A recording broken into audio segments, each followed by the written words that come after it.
The dining room was alive with chatter. Forks clinked against plates, and the smell of roasted turkey hung heavy in the air. It was supposed to be a warm family evening, but for him, it felt more like a courtroom. Every laugh seemed louder than usual, every smile painted just a little too wide, like everyone knew a joke he wasn't in on. He sat near the end of the long oak table, shoulders slightly hunched, listening more than speaking. At 66, his hair was silver and his hands rough from decades of labor. He wasn't flashy, he wasn't wealthy. But he had worked hard all his life, providing what he could for his family. That didn't stop her, the sister-in-law. She leaned forward, glass of wine in hand, her voice slicing through the room. "You know," she said, loud enough for everyone to hear, "some people in this family do all the work while others just sit back, like a burden." The word landed like a slap. Burden. A couple of relatives shifted uncomfortably in their seats, but no one spoke up. She smirked, eyes glinting as they locked on him.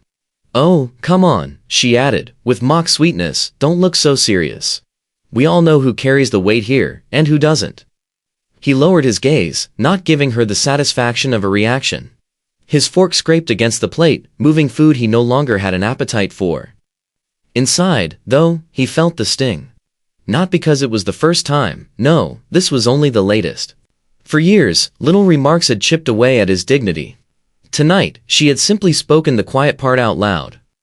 The room buzzed with nervous laughter, the kind that covers discomfort rather than joy.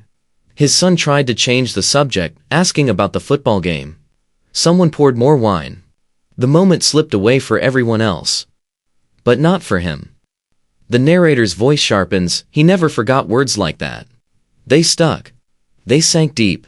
And one day, they would come back with a weight far heavier than she imagined. He sat back in his chair, silent, his face unreadable. To her, it looked like defeat. To the family, it looked like weakness. But silence has a power of its own. And what the sister-in-law didn't know was that the man she mocked as the family burden still held something she could never take from him. Something that, soon enough, would decide her fate. The house was quiet that night, too quiet. He sat alone in the recliner by the window, a lamp glowing dim behind him.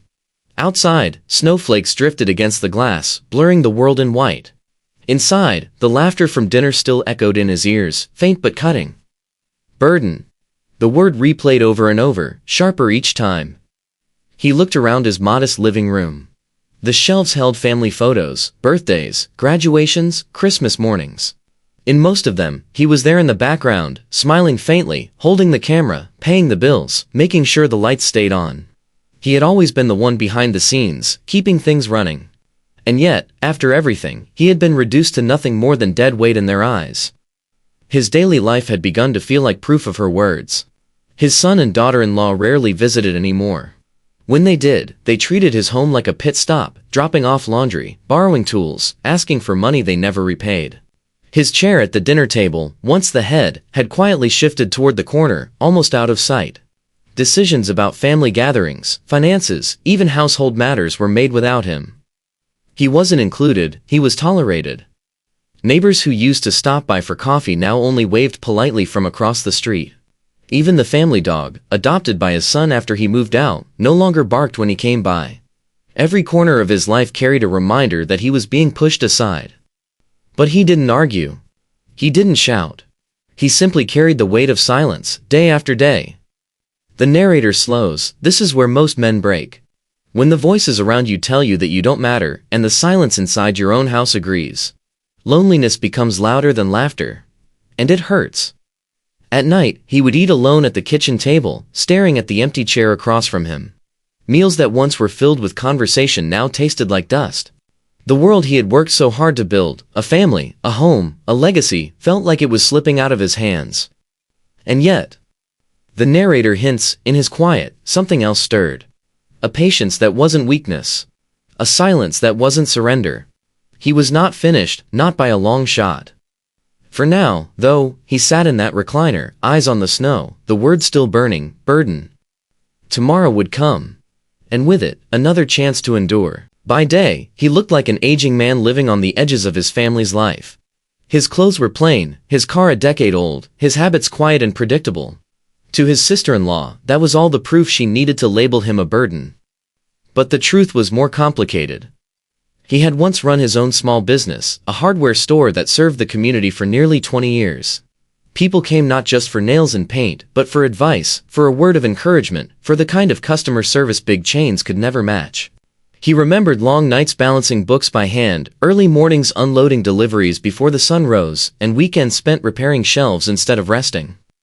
It hadn't made him rich, but it had given his family stability. Every school trip, every medical bill, every holiday dinner, it was covered because of him. He wore the years of sacrifice on his body, rough hands, an aching back, lines on his face that carried stories. When the economy crashed, his store didn't survive. The bills mounted, the bank came calling, and one by one, he sold off what he could to keep the family afloat. He never blamed anyone, he never complained. He told himself it was worth it, because family was worth it. The narrator reflects, but family memories fade fast when money runs out. Gratitude has a short shelf life in some houses. And soon, sacrifice looked a lot like weakness. Now, in retirement, he lived on a modest pension and a few investments he rarely spoke about. To his relatives, he was a man with nothing left. What they didn't know was that he had deliberately kept his head down, guarding the little he had left, waiting for the right moment to use it.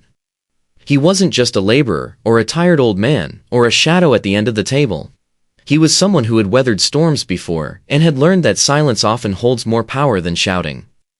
And if anyone had paid closer attention, they might have noticed small things, the careful way he kept records, the quiet confidence in his handshake, the stack of unopened letters from old colleagues tucked neatly in his desk. The narrator leans in. He was not as empty as they thought. The man mocked as the family burden was not broken. He was waiting. And while his sister-in-law poured wine and laughed at her own jokes, she had no idea that the man she dismissed so easily had already survived more than she ever could, and that her arrogance would soon collide with his silence. At family gatherings, decisions were made without him. Where to spend the next holiday, how to divide chores, even which charity the family would support, his opinion was never asked. Sometimes, the conversations happened right in front of him, as though he were invisible. He would clear his throat, preparing to speak, only to be cut off by his sister-in-law's voice. Anyway, as I was saying. She would glide over his words like they didn't matter. Once, at his own son's birthday dinner, he offered to help with the expenses. He slid a folded bill across the table quietly, hoping to contribute. His daughter-in-law glanced at it, chuckled under her breath, and whispered, "Keep it. You need it more than we do." The money was pushed back toward him as if his effort was pitiful. The narrator slows. Humiliation doesn't always come as a shout. Sometimes it comes as a whisper. Sometimes it's the quiet dismissal, the smirk, the roll of the eyes that says, "You don't matter." When the family planned a trip to the lake for the summer, he learned about it through a passing comment, long after arrangements were already made. They didn't bother inviting him. "We figured you wouldn't want to go," his son said flatly, when confronted. "Besides, it's too much walking for you." That night, he sat on the porch, watching the headlights of their car disappear down the street, luggage piled high, laughter spilling out of the windows. His house was left dark and silent. Neighbors noticed. One older woman next door asked, "Aren't you going with them?" He only smiled faintly and shook his head. "Not this time." Inside, the emptiness pressed in. Rooms that had once been filled with noise now carried only the hum of the refrigerator and the tick of the clock. His phone stayed quiet. Invitations stopped coming. But he didn't argue. He didn't force himself into spaces where he wasn't wanted. He carried the hurt quietly, like a stone in his pocket. The narrator's voice sharpens. What his family mistook for weakness was something else entirely. He wasn't absent, he was watching. He wasn't broken, he was waiting. And with every exclusion, every whisper, every smirk, the fire inside him burned hotter, hidden beneath layers of silence. The world thought he was a burden. But the world had forgotten how quickly fortunes can change. The truth was, he hadn't always lived like this. Years earlier, he had been the one everyone leaned on. When his brother lost his job, he opened his wallet without hesitation. When his niece needed college tuition, he signed the check. When his parents' medical bills came due, he sold his truck to cover the costs. He never bragged about it. He never demanded repayment. He told himself, that's what family does. The narrator pauses, but sacrifice has a strange way of erasing itself. People forget who paid the bills. They forget who gave up sleep, who carried the load. Gratitude fades, and in its place, entitlement grows. When the recession hit in 2008, his small hardware business collapsed. He tried to hold on, pouring every last dollar into payroll so his employees could take care of their families. In the end, there was nothing left for him. He signed away the store, shook the hands of men who once worked beside him, and walked out with only a box of old receipts and a heavy heart.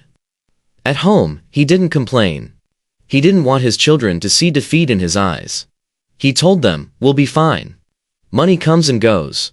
Family is forever." But time proved him wrong. His savings dwindled. His health slipped after long years of strain. When he downsized to a modest home, relatives whispered that he had lost everything. They ignored the fact that he had given everything first. That was the wound he carried most deeply, not the bankruptcy, not the smaller house, not the faded car in the driveway. It was the way his sacrifices vanished from memory. The sister-in-law, especially, never missed a chance to twist the knife. If he was smarter with money, she once said, glass of wine in hand, we wouldn't have to carry him now. The others laughed softly, not daring to challenge her. He never defended himself. He knew the truth. He remembered the faces of those he helped, even if they had conveniently forgotten. The narrator sharpens, what they mistook for weakness was simply restraint. He knew more about loss than any of them ever would. And in the ashes of loss, he had learned patience. He had learned how to wait. So when she mocked him as a burden, he stayed silent. Not because she was right, but because he knew something she didn't, the game wasn't over. And soon, silence would be the sharpest weapon of all. The sister-in-law grew bolder with every gathering. It wasn't enough to snicker at him across the table, she had turned his life into her favorite punchline. At birthdays, she raised her glass and toasted the hard-working ones in the family, pausing just long enough to glance in his direction with a smirk. At weddings, she leaned over to whisper to distant relatives, "Don't worry, he won't be picking up the tab. He never does." Her words spread like a stain. Soon, it wasn't just family who chuckled at her remarks. Friends of friends repeated her stories, co-workers laughed at anecdotes about the useless brother-in-law. Even neighbors began to treat him differently, polite smiles, but with a hint of pity in their eyes. The narrator slows, humiliation travels fast. One cruel mouth can poison a dozen ears. And she enjoyed every moment of it. At one barbecue, she made her boldest move yet.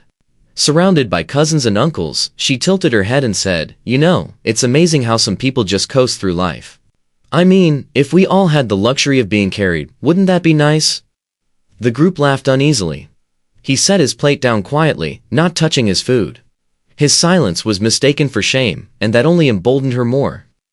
Later that night, as the dishes were cleared, she cornered him in the kitchen. Her voice dropped low, her smile sharp.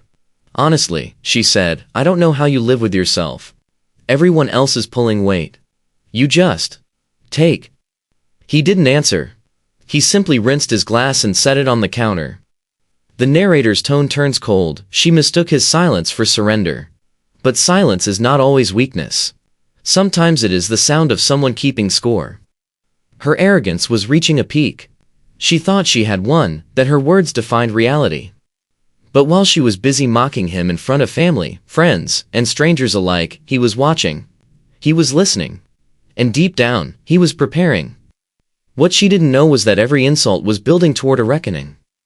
And when it came, her voice, the same voice that laughed so freely, would be silenced in the place she least expected. Late at night, when the rest of the world slept, his house was not as empty as it looked. At the kitchen table, a single lamp burned. Beside his coffee mug lay neat stacks of paper, old business records, account ledgers, and letters from contacts he hadn't spoken to in years. His reading glasses perched on the edge of his nose as he studied every line with patience only decades of hard work could teach. He was not as finished as they thought. In the bottom drawer of his desk sat files that no one else knew about, property deeds, investment certificates, even a folder of bank statements that stretched back years. They weren't vast fortunes, but they weren't scraps either. Enough to matter. Enough to use. The narrator leans in. What his family never realized was that you don't survive the loss of a business without learning how to rebuild. You don't carry others for decades without knowing where the weight rests and how to shift it when the time comes. Sometimes he would pick up the phone, dialing numbers scribbled in faded notebooks. Old colleagues, retired bankers, even a lawyer he once helped during a rough season. Conversations were brief, polite, almost casual. But when he hung up, he allowed himself the faintest smile. Not all bridges had been burned. Some were still standing, waiting for the right crossing. One evening, his grandson wandered into the room, curious about the papers spread out. "Grandpa, what are you doing?" the boy asked. He looked up, his expression softening. "Just going through some old work," he said simply. "Sometimes the past has more answers than people realize." The boy didn't understand, but he nodded and scampered off. The narrator sharpens, that was his way. Never explaining too much. Never revealing too early. His power was not in speeches or boasts, it was in patience, in planning, in knowing that silence disarms the arrogant faster than any shout. And so, while the sister-in-law laughed in public and painted him as worthless, he built his strategy in private. Piece by piece. Call by call. Quiet, steady, unstoppable. He knew her weakness. He knew the pride she wore like armor could one day be pierced. And when that moment arrived, he would not need to raise his voice. He would only need to open a folder, sign a line, or speak one sentence that could flip her world upside down. What she thought was silence was, in fact, preparation. And the burden she mocked was about to become the weight she could never escape. Monday morning at the downtown office looked much like any other. The glass doors glided open, heels clicked against polished marble, and the low hum of phones and keyboards filled the air. Employees moved briskly through the lobby, clutching coffee cups, trying to look awake. And then she arrived. Her sister-in-law. His loudest critic. She didn't just walk into the building, she owned the space with her posture alone. Her suit was sharp, her jewelry glinting under the lobby lights. She carried herself with the air of someone who believed every eye should follow her. In her mind, this was her kingdom. At her desk, coworkers straightened in their chairs, half out of respect, half out of fear. She had a reputation. She was efficient, yes, but ruthless. If someone made a mistake, she didn't correct it quietly, she announced it to the room. If an intern stuttered during a presentation, she rolled her eyes and muttered, "Pathetic." The narrator's tone sharpens, she thrived on belittling others. Mockery wasn't just a family habit, it was her professional weapon too. That morning, she held a staff meeting in the glass conference room. She paced in front of a screen filled with numbers, gesturing dramatically as though she were the only one who truly understood the business. "We are carrying too many weak links," she declared. "And this company has no room for burdens." The word echoed, the same insult she had used at the dinner table. Employees glanced at one another, some hiding discomfort, others smirking nervously. She smirked, satisfied, mistaking their silence for admiration.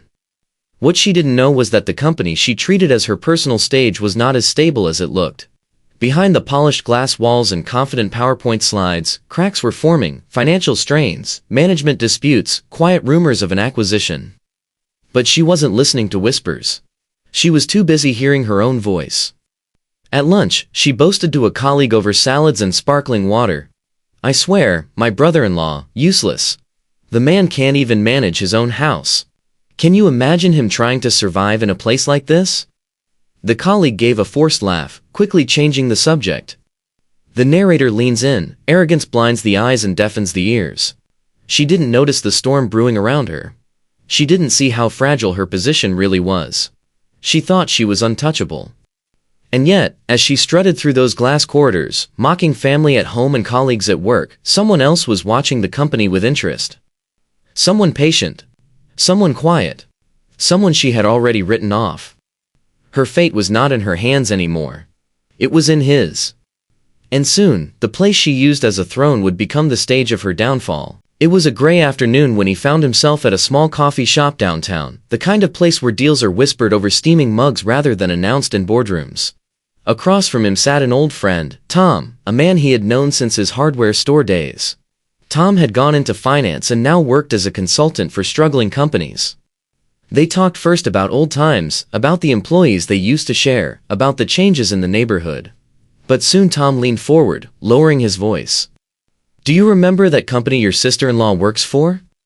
He nodded slowly, though his expression didn't change. "They're bleeding cash," Tom said plainly. "Bad investments. The board's nervous. There's talk they might be looking for someone to step in. Maybe even sell." He stirred his coffee, calm on the outside. Inside, a quiet spark flared. Tom went on, sliding a thin folder across the table. "Here's the thing. It's not public knowledge yet. But if the right buyer came along with enough liquidity, they'd take the offer. They want stability more than profit at this point. The man who had been called a burden by his own family rested his hand on the folder. He didn't open it right away. He just tapped it once, as if weighing its true weight. The narrator's tone sharpens. In that moment, the world shifted. The same company his sister-in-law flaunted as her kingdom was now a house with weak foundations. And he had just been handed the blueprint. Tom leaned back. I don't know if you're interested, but I remember how you ran your store. Careful, steady, fair. If anyone could turn something like this around, it'd be you. He smiled faintly, but said nothing. Later that night, back at his kitchen table, he opened the folder. Pages of financial reports, cash flow statements, and board notes stared back at him. To most, it would look like a mess. To him, it looked like an opening. Weak links, she had called people like him. Burdens. He traced the numbers with his finger, his mind already piecing together possibilities. Contacts he still had in banking. A lawyer he trusted. A quiet investment he had held onto for years. The narrator leans in. Revenge doesn't always come as a shout. Sometimes it begins as the whisper of a deal, the signing of a paper, the turning of a key. He closed the folder, placed it neatly back on the table, and turned off the lamp. The decision wasn't spoken aloud. It didn't need to be. Because the moment the opportunity appeared, he knew.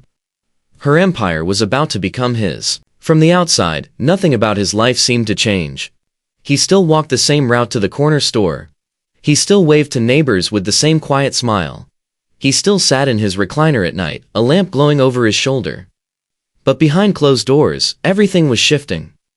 During the day, he scheduled discreet meetings. At a local bank, he sat across from a manager who once knew him as a reliable business owner. Their handshake was firm, their conversation low. Numbers were reviewed, assets discussed. By the end of the meeting, paperwork was slid across the desk. At night, his kitchen table became a war room. Folders spread open, calculators clicking softly, phone calls made with deliberate pauses between words. He spoke in calm tones, never revealing too much, always choosing the right moment to say yes or no. The narrator's voice steadies. He had been underestimated for so long that people forgot how sharp he once was. But sharp edges don't vanish, they wait beneath the surface, hidden until needed. Occasionally, his grandson would wander into the room, curious about the maps of numbers and notes. "Grandpa, what's all this?" he asked. He smiled gently. "Just a little homework, son. Grown-up homework." The boy giggled and ran off, unaware that those pages held the future of the very woman who mocked his grandfather as a burden. Meanwhile, the family remained oblivious. At dinners, the sister-in-law still made her jabs. Imagine him trying to manage anything, she laughed. He can barely manage himself, relatives chuckled, too timid to defend him. He said nothing. He ate his meal in silence, eye steady, face calm. But the narrator cuts in. That silence was no longer the silence of defeat. It was the silence of a man holding a loaded deck of cards, waiting for the moment to lay them down. Every document signed, every call made, every plan tucked away in his drawer brought him one step closer. To her, he was still invisible. To him, she was already standing on the edge of a cliff, and she didn't even know it. And when the time came, he wouldn't need to shout or argue. He would only need to appear at the right place, at the right time, with the right paper in his hand. The paper that would change her life forever. The living room was full that evening, voices overlapping, glasses clinking, the hum of a family celebration that should have felt warm.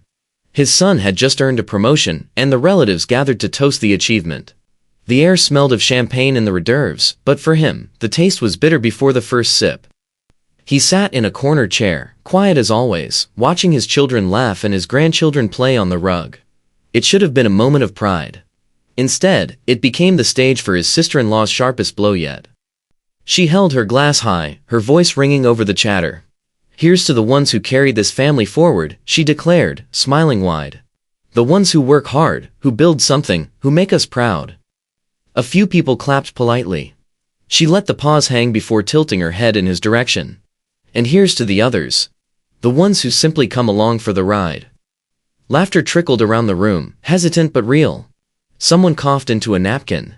Someone else shifted in their seat. His son avoided his eyes. The word she didn't say, burden, was still in the room, heavier than lead. He set his glass down slowly, hands steady, face unreadable. He didn't flinch. But inside, something shifted. The narrator sharpens. There is a moment when silence stops being endurance and becomes decision. For years, he had carried their insults quietly. Tonight, her arrogance had crossed the final line. Later, as dessert was served, she leaned toward a cousin and whispered loud enough for him to hear. "Can you imagine him owning anything? Running anything? He's lucky we even let him sit at this table." The cousin gave an awkward chuckle, unsure how to respond. The words hung in the air like smoke, choking the joy out of the room. He rose from his chair, collected his coat, and nodded politely. "Good night," he said simply, his voice calm. No one stopped him. No one asked him to stay. As the door closed behind him, the laughter resumed, forced and hollow. But the narrator leans in. What they didn't see was the look in his eyes as he walked into the cold night. It wasn't defeat anymore. It wasn't even pain. It was resolve. She thought her words had crushed him for good. She thought the family's silence meant her mockery was truth. But in truth, she had just lit the final spark. And the man she dismissed as worthless had already set his plan in motion. The next time they laughed at him, it would not be in mockery. It would be in shock. That night, he didn't go straight home. Instead, he drove aimlessly through quiet streets, the city lights blurring past the windshield. His coat was buttoned tight, but the cold inside him wasn't from the weather, it was from her words, echoing over and over like a gavel pounding in his mind. He's lucky we even let him sit at this table. Lucky. For years, he had swallowed humiliation in silence. He had told himself that family was worth the cost, that patience was stronger than pride. But now the scale had tipped. The narrator lowers the tone. There comes a moment when silence no longer protects you. When holding your tongue stops being virtue and becomes surrender. He had reached that moment. He pulled into his driveway, sat in the car for a long while, and stared at the porch light. His house was small, but it was his. Paid off through sweat, long nights, and sacrifices nobody remembered. He thought of his hardware store, the loyal customers, the years of service no one at that table cared about anymore. He thought of the money he had given, the bills he had covered, the debts he had forgiven, all erased with a smirk and a glass of wine. Finally, he whispered to himself, enough. Inside, he hung his coat, poured a glass of water, and sat at the kitchen table. The folder from Tom still lay there, unopened since the night of their meeting. He slid it closer, flipped it open, and reread every page. Financial statements, debt obligations, the company's vulnerabilities. The narrator sharpens. He didn't see numbers on those sheets. He saw cracks in her kingdom. Cracks wide enough for him to step through. His pen scratched across a notepad. Names of contacts. Possible lenders. Dates for discreet appointments. His silence wasn't going to be passive anymore, it was going to be strategy. At midnight, he closed the folder and leaned back in his chair. The house was quiet, but for the first time in years, his silence felt different. Not heavy. Not humiliating. Powerful. He no longer needed to wait for respect to be handed back. He would take it, calmly, legally, decisively. The narrator's tone sharpens, cold and final, and when the time came, the woman who mocked him as a burden would realize she had been mocking the man who held her future in his hands. The next week began with a series of quiet steps, nothing dramatic, nothing that would draw attention. To his family, it looked like he was living the same old routine, grocery trips, short walks, evenings at home. But behind the curtain, he was moving pieces into place. On Tuesday morning, he walked into a law office downtown. The receptionist looked up, surprised at the sight of him in a pressed suit. It wasn't flashy, but it was sharp, fitting him with an understated dignity. He met with Mr. Harris, a lawyer he had known since his hardware store days. Harris still remembered him as the man who always paid his bills on time, even when times were tough. "I want to discuss an acquisition," he said simply, sliding the folder from Tom across the polished desk. Harris raised an eyebrow, then leaned in. Together they flipped through financial reports, board notes, and debt records. "They're vulnerable," Harris said at last. "If you have the capital, you can take control." He nodded. "I have enough. And I know where to find the rest." That afternoon, he walked into a local bank. The manager, an old acquaintance named Mrs. Turner, greeted him warmly. She remembered his store, the community trust he had built, the way people spoke of his reliability. Over coffee in her office, they discussed terms, lines of credit, and collateral. By the end of the meeting, signatures had been drafted. The narrator's tone sharpens. This was no fantasy. This was paperwork. Real signatures. Real money. Real leverage. In the evenings, he sat again at his kitchen table, documents spread out like puzzle pieces. He was methodical, disciplined. He didn't rush. He knew better than to gamble. Every step was calculated, every move secured by the lessons of his past failures. Days turned into weeks. Slowly, the picture came together: approvals from the bank, legal structures from Harris, whispers of interest from the company's weary board members. The pieces were aligning with the precision of a man who had waited too long to leave anything to chance. And still, to his family, nothing appeared unusual. At dinners, his sister-in-law continued her mockery, bragging about her role at the company. "Some of us actually work for a living," she quipped one evening, smirking at him. Relatives chuckled politely. He only smiled faintly, pushing food around his plate. He didn't need to defend himself. Because he knew something they didn't. The narrator leans in, voice cold and deliberate. Every insult she threw became fuel. Every laugh at his expense was another nail in the coffin she was building for herself. And while she toasted her own success, her fate was already being signed, stamped, and sealed in offices she didn't even know existed. The plan was no longer an idea. It was a contract in motion. And soon, the company she wore like a crown would no longer belong to her employers. It would belong to him. Sunday dinner returned as it always did, roast chicken on the table, children running through the hallway, and laughter echoing from the living room. On the surface, it was the same ritual as every week. The same roles, the same conversations, the same jabs. She was in her element. His sister-in-law held the floor as if it were a stage. Between bites of food, she rattled off stories about her important meetings, the difficult decisions she alone seemed capable of making, and how her company would be nothing without people like her. "Imagine him running anything," she laughed suddenly, gesturing in his direction with her fork. "He can't even run his own life." The table erupted with awkward chuckles. Some relatives laughed too quickly, eager to stay on her good side. Others simply lowered their eyes, unwilling to challenge her. He sat calmly, chewing slowly, his face unreadable. To them, his silence looked like submission, the familiar posture of a man too weak to defend himself. But the narrator cuts in coldly. They didn't realize that his silence wasn't weakness anymore. It was protection. It was strategy. And while they laughed, he was already holding the paperwork that would change everything. After dinner, she strutted into the living room, boasting about her company again. "You wouldn't believe the pressure I'm under," she told a cousin. "They lean on me for everything. Without me, half of them wouldn't know what to do." He listened quietly from his chair, offering no reaction. In her mind, she was the star, untouchable and indispensable. In truth, she was a pawn on a board she couldn't even see. The children darted past him, giggling, unaware of the tension in the room. He smiled faintly at them, his only outward sign of warmth that evening. As the night wound down, she delivered one last jab. "I suppose some people are lucky," she said loudly, "to have a family that doesn't mind carrying them. Not everyone gets that kind of privilege."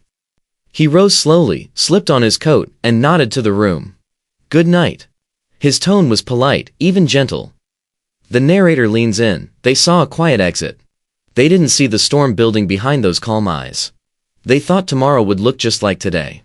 They had no idea that the ground beneath her was about to collapse.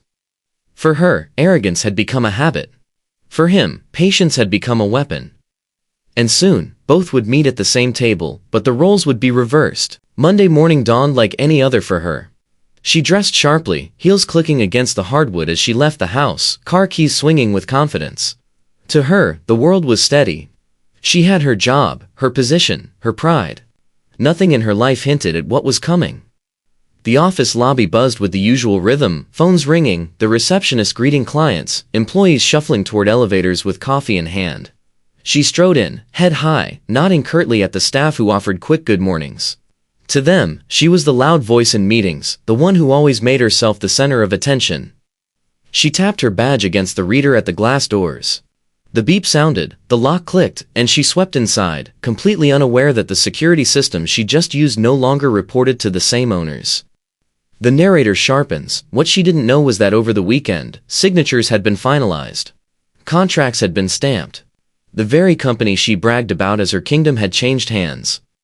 Her coworkers whispered about rumors, something about restructuring, maybe new leadership, but she brushed it off with a laugh. If they're smart, they'll keep leaning on me. I'm the only one holding this place together. By mid-morning, the conference room filled for the weekly staff meeting. She launched into her usual performance, slides on the screen, numbers rattled off in a tone meant to impress. We can't afford to carry weak links, she said, her voice echoing across the glass walls. Everyone needs to pull their weight. Otherwise, we'll drown. Her words drew nods, but the room was quieter than usual. Eyes shifted, glances exchanged. Something was different. The meeting ended, and as she walked back to her desk, she noticed the HR manager speaking in hushed tones with several supervisors. The air carried a nervous current, one she couldn't quite place. Still, she dismissed it. To her, whispers were background noise. She had no reason to suspect that her words, her pride, and her arrogance were about to crash headfirst into reality. The narrator leans in. She thought it was just another Monday. She thought the company was her stage, her throne. What she didn't realize was that the man she mocked as a burden had already signed the papers that would make him her boss. Every step she took down that hallway brought her closer to the moment she could never take back. And when the office doors finally opened later that day to welcome the new owner, the silence in the room would tell her everything she needed to know. Her reign was over. The air in the office shifted before he even walked in.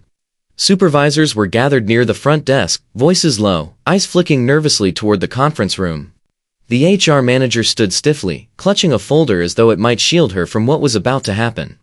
Employees sensed something was coming, but no one knew exactly what. She, however, brushed it off with her usual arrogance. Probably another policy change, she muttered, sipping her coffee.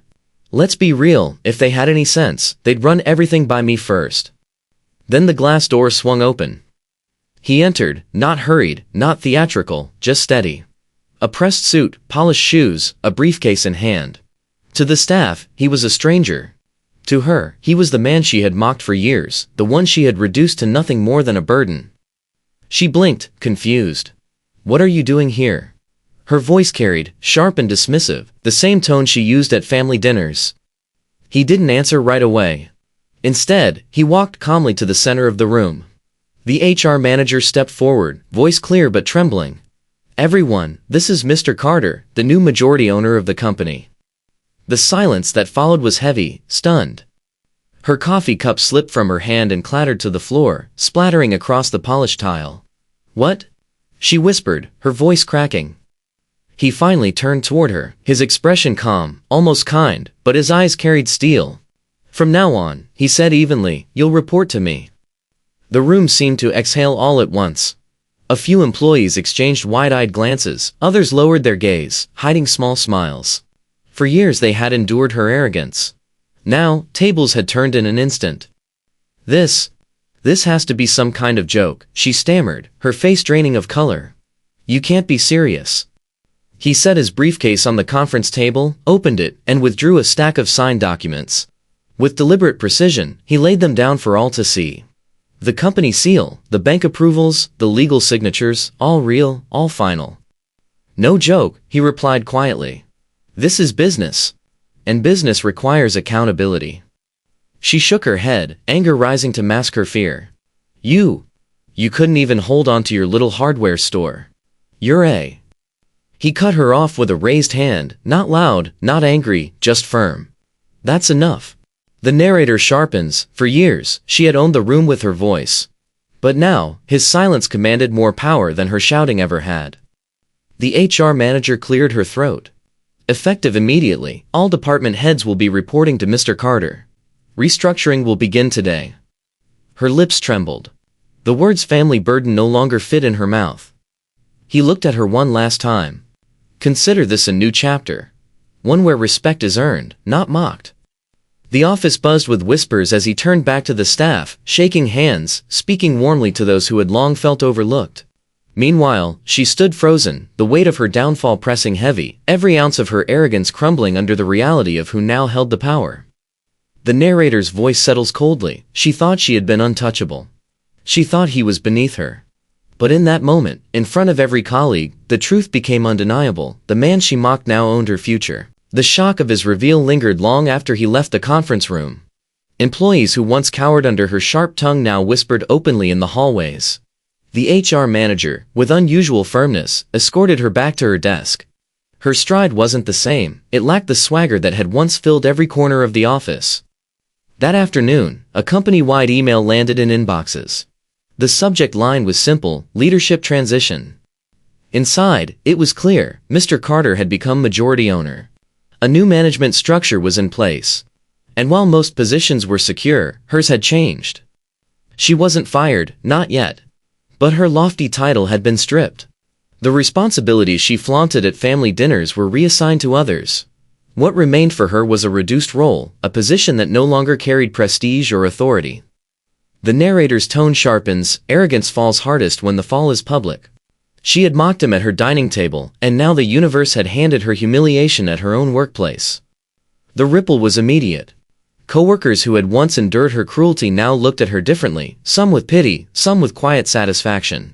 A few even smiled when she wasn't looking. For years, she had barked orders, rolled her eyes, and sneered at mistakes. Now, every glance reminded her that she had been dethroned. She tried to fight it. She marched into HR demanding an explanation. She stormed into meetings, insisting the company couldn't run without her. But every time, the same calm voice answered, "Decisions are final. Please take this up with Mr. Carter if you have concerns." Her cheeks burned each time his name was mentioned. Mr. Carter. The man she had called a burden. The man she had mocked as useless. Now, his name carried authority hers no longer did. At the next staff meeting, he entered the room with quiet confidence. He greeted employees by name, thanked them for their hard work, and outlined plans for stabilizing the company. His words were measured, his tone steady. No boasting. No arrogance. Just leadership. She sat 2 seats away, silent, her pen tapping nervously against her notepad. When he glanced in her direction, his expression didn't gloat. It didn't need to. The power dynamic was undeniable. The narrator leans in. Revenge doesn't always roar. Sometimes it arrives in silence, in signatures, in the way a room tilts when respect shifts from one person to another. By the end of the week, her desk had been moved from the corner office to a modest cubicle near the center floor. The glass walls she once hid behind were gone. Every time she looked up, she saw eyes on her, not with fear, but with quiet judgment. At home, the story spread quickly. Relatives whispered about the promotion she had lost, about the uncle she had mocked who now signed her paychecks. Family gatherings grew tense. The laughter she once commanded was gone, replaced by uncomfortable silence whenever she entered the room. Her arrogance had built her throne. His silence had pulled it out from under her. And now, every day she walked into that office, she walked into the reminder that the man she had scorned was no longer beneath her. He was above. The next family gathering was different. The dining room looked the same, roast beef steaming on the platter, kids darting between chairs, cousins laughing, but the energy had shifted. Whispers followed her instead of laughter. The sister-in-law, once the loudest voice in the room, now sat stiffly, shoulders tight, her fork moving without appetite. Everyone knew. Her demotion had become the family's quiet scandal. A cousin murmured to an aunt in the hallway, "Can you believe it? He owns the company now. She works for him." They didn't say it loud, but the words traveled anyway. He sat at the far end of the table, just as he always had. But this time, the silence around him carried weight. Relatives who once overlooked him now leaned in when he spoke. They asked about his health, about his plans, about the company. Their tone carried respect they hadn't shown in years. The narrator sharpens. Respect doesn't always return with trumpets. Sometimes it creeps back in whispers, in the way people shift their chairs to face you, in the way their laughter softens when you clear your throat. She tried to recover her old rhythm, making small jokes, but no one laughed as freely. When she interrupted him, voices stilled, eyes cut toward her, and she flushed under the silence. At one point, her son reached for more potatoes and said without thinking, "Thanks, Uncle. Congratulations on the new job." The room went quiet, the words hanging heavy. She lowered her gaze, stabbing her food as if it had betrayed her too. For him, it wasn't about boasting. He didn't need to raise his voice or retell the story. His presence was enough. His calm smile was enough. The narrator leans in. The man who once walked out of dinners humiliated now walked in with dignity. And the family that had laughed behind their glasses now weighed their words carefully in his presence. By dessert, the whispers had shifted again. An older relative muttered, "Funny, isn't it? He was the burden. Until he carried us all." She heard it. Her hand tightened on her wineglass, but she said nothing.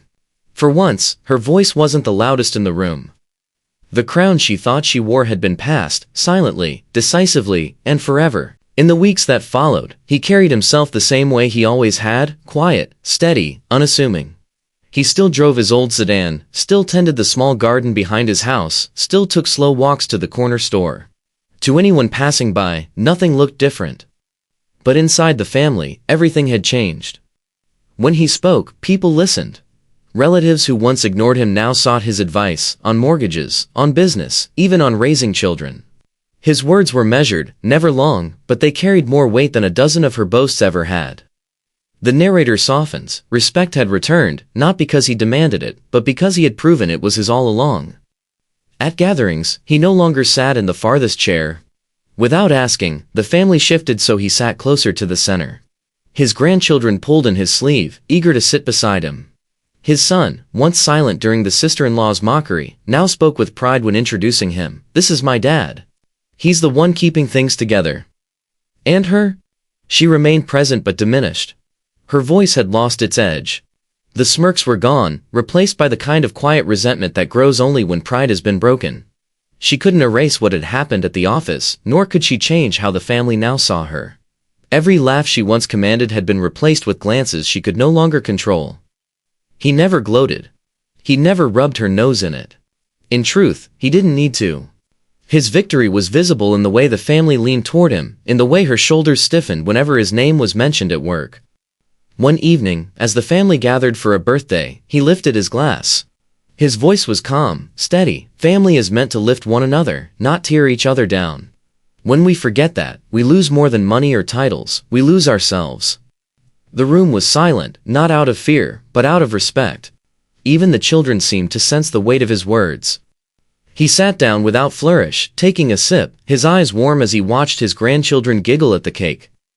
The narrator lowers. Justice had not arrived with shouting or fists.